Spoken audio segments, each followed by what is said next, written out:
আজকের গল্প রেল লাইনের আত্মা। শহরের এক প্রান্তে পুরনো এক রেল লাইন ছিল, যেখানে বহু বছর আগে একটা মর্মান্তিক দুর্ঘটনায় এক তরুণী মারা যায়। স্থানীয়রা বলে মেয়েটির আত্মা আজও সেখানে ঘোরাফেরা করে। রাতে ট্রেন চালকেরা ট্রেনের আলোয় তাকে দেখতে পায়। একজন মেয়ে রেল লাইনের পাশে বসে আছে, কিন্তু যখন ট্রেন কাছে আসে তখন সে হঠাৎ মিলিয়ে যায়। এ নিয়ে গুজব ছড়িয়ে পড়লেও কেউ সাহস করে সত্যিটা যাচাই করতে যায় না।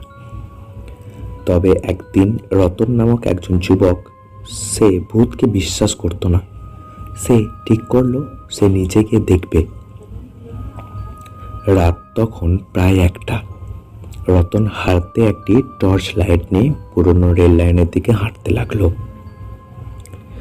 আশেপাশে গভীর নীরবতা, বাতাসে একটা অদ্ভুত শীতলতা ছিল, যা স্বাভাবিকের চেয়ে বেশি ঠান্ডা লাগছিল। রতন রেল লাইনের কাছে পৌঁছে টর্চের আলো ঘুরিয়ে দেখল। প্রথমে কিছু দেখা গেল না, কিন্তু কিছুক্ষণ পর সে দূরে একটা অবয়ব দেখতে পেল। একটা মেয়ে বসে আছে, মাথা নিচু করে, যেন কাঁদছে। রতনের বুকের ভেতরটা এক অজানা আতঙ্ক অনুভব করলো, কিন্তু সাহস করে সামনে এগিয়ে গেল। কাছে গিয়ে মৃদুস্বরে বলল, তুমি তুমি কে?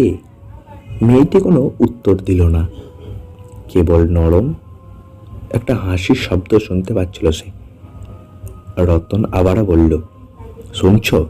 তুমি এখানে একা একা কি করছো? মেয়েটি ধীরে ধীরে মুখ তুলে তাকায়। রতনের গা শিউরে উঠল, তার পা যেন মাটিতে আটকে গেল। মেয়েটির মুখে চোখে কোনো কিছুই দেখা যাচ্ছিল না, শুধু গভীর কালো ফাঁকা কোটর, আর সেই কোটর থেকে কালো ধোঁয়া বেরোচ্ছিল। তুমি এখানে কেন এলে? মেয়েটির গলা ছিল প্রচণ্ড বিকৃত, যেন একসাথে অনেকজন গলা মিলিয়ে কথা বলছে। রতনের মুখ দিয়ে বেশ শব্দ বেরোচ্ছিল না। সে চিৎকার করার চেষ্টা করলো, কিন্তু গলা দিয়ে কোনো আওয়াজ বের হলো না। হঠাৎ একটা তীব্র বাতাস বইতে লাগলো, রেল লাইনের চারপাশে ঝোপঝাড় নড়তে লাগলো, আর মেয়েটির মুখ ধীরে ধীরে ভয়ঙ্করভাবে বিকৃতি হতে লাগলো। রতনের শরীর অবশ হয়ে এলো, তার সামনে ধীরে ধীরে সব অন্ধকার হয়ে গেল। পরের দিন সকালে কিছু গ্রামবাসী রেল লাইনের পাশে রতনকে অচেতন অবস্থায় খুঁজে পেল। তার শরীর প্রচণ্ড ঠান্ডা হয়ে গিয়েছিল, যেন সে ঘন্টার পর ঘন্টা বরফের মধ্যে ছিল। স্থানীয়রা তাকে যখন জাগানোর চেষ্টা করলো, তখন সে এক ঝটকায় উঠে বসে হাঁপাতে লাগলো। তার চোখে চরম আতঙ্কের ছাপ।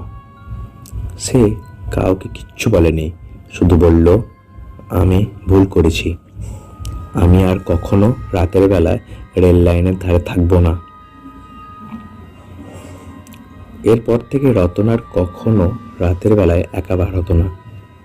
আর যারা ঘটনা শুনেছে, তারা রেল লাইনের সেই পুরনো অংশটিকে রাতের বেলা এড়িয়ে চলতে শুরু করলো। গল্পটি কেমন লাগলো কমেন্ট করবেন এবং একটা লাইক করবেন।